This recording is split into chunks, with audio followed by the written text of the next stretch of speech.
Welcome or welcome back. Work fast and tidily. Once you've started a job or project, put all of your focus into it to make sure that you complete it as quickly as possible. Give yourself a deadline to make sure that you complete it within that time frame so it doesn't impinge on other things that you may need to do. And Sun Tzu said, let your rapidity be that of the wind, your compactness be that of the forest. So very focused and very forward motivated in this respect. So there's something that you've been possibly putting off that you need to focus on and get done and get completed.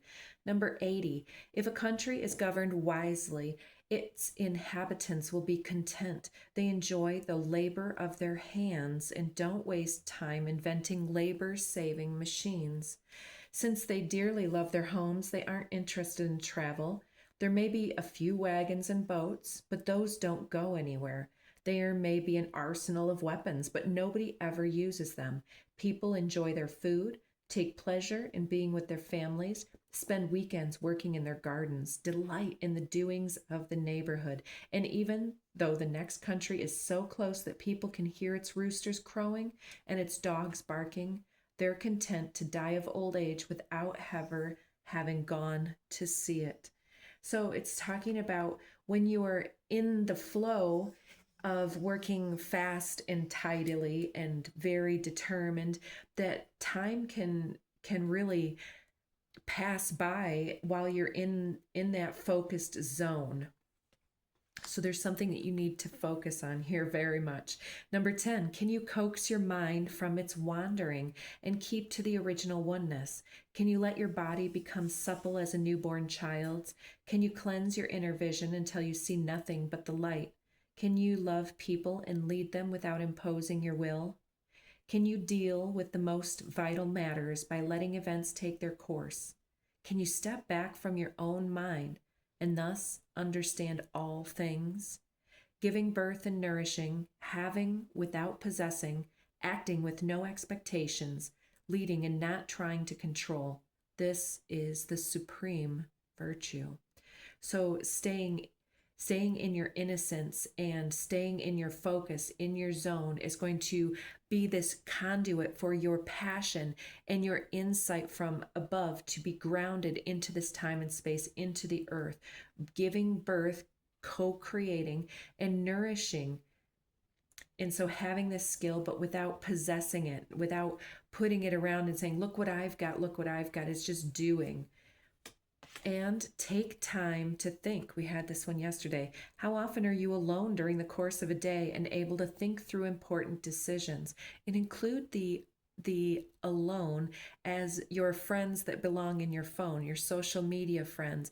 If you're constantly under the guise of being stimulated and looking at things and hearing things through broadcast and media, then this is not time alone. So think through these important decisions with time by yourself. Sun Tzu's advice is to give yourself time and space to think, to meditate on any serious issues that you may have at home or at work. This will not replace your instinctual thoughts, but will give you enough quiet time in which to hear them. The different measures suited to the 9 varieties of ground, the expediency of aggressive or defensive tactics, and the fundamental laws of human nature. These are the things that must most certainly be studied. And so when you're attacking any type of a goal, be aware of your personal standing and the type of ground that you're on. Is it shaky ground? Are you out on a covered bridge or over a deep ravine? Are you in the desert sands where there's no water? These are the things that you can understand about time and place and how to get into resonance with the individuals you're trying to reach. The expediency of aggressive or defensive tactics can very much put an emotional responsiveness from the individuals that you're working with or trying to reach. And defensive tactics will put the other one on defense. Aggressive will do the same thing. So the fundamental laws of human nature are what are you going to do when you're on shaky ground? You're going to hold the ground. You're going to lean into it. Yeah, there's all of these cause and effect type maneuverings that we need to take time to think about, particularly right now while Mercury is in its in its retrograde motion, and it's going to be passing by the face of the sun in the next day or two. To fight and conquer in all of your battles is not supreme excellence. Supreme excellence consists in breaking the enemy's resistance without fighting. Without fighting is the key here, because whether we're talking about political or family or workplace dynamics, when we get lured into the quicksand with another individual, we're both going to go down if we don't understand the nature of struggle in the quicksand. It will take you down faster. And so without fighting is to allow yourself to become peaceful. If somebody throws a zinger at you, to call it out and ask questions instead of retaliating and creating an aggressive and spontaneous fight in the moment. Sun Tzu said, though we've heard of stupid haste in war, cleverness has never been associated with long delays. And so when somebody hurts us or makes a disloyal comment, there is also this laser beam focus that needs to be applied in that moment. So we take the pause, we think about the way that it's feeling inside of our bodies, and the expression of the individual who has just put that energy towards us, and then we ask a question. And so don't let it sit on your mind, because what you sit on it's something like it only takes 90 seconds for an emotion to be registered. Anything beyond that 90 seconds is the compilation of our previous existing wounds and self-identity complexes that are somewhat humbled in this situation. And so yeah, there's something about being in our element and being willing and able to put the fight aside. We'll take that one. Feline, interesting. That one keeps coming out. And knowledge. There's an instinctual knowledge that we will always land on our feet if we choose it to be so, especially if this is a schmexual union.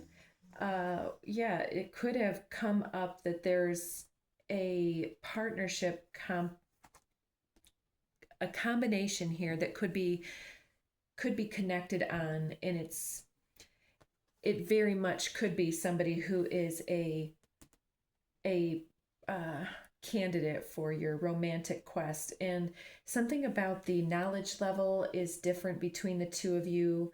It seems like there is a need to really be very dedicated and loyal to what it is that we instinctually need and require, and to act upon it in the moment. And yes, the delay issue, as well as the karmic feeling of this reading says that if there's an opportunity that comes up to bump and mingle, then utilizing your knowledge of what can happen during those times, you need to wrap up and be very aware to land on your feet. If things aren't going the way that you thought, you can always get out of Dodge. Or, yeah, see, birthing, innocence, union under this, putting things in the right order. So making sure that you're with the right partner, that you're doing the right things, that you are aware of the ramifications, and focused on what comes up here. So yeah, there's definitely some birthing that could happen. So be aware and take good care of yourselves, and bye.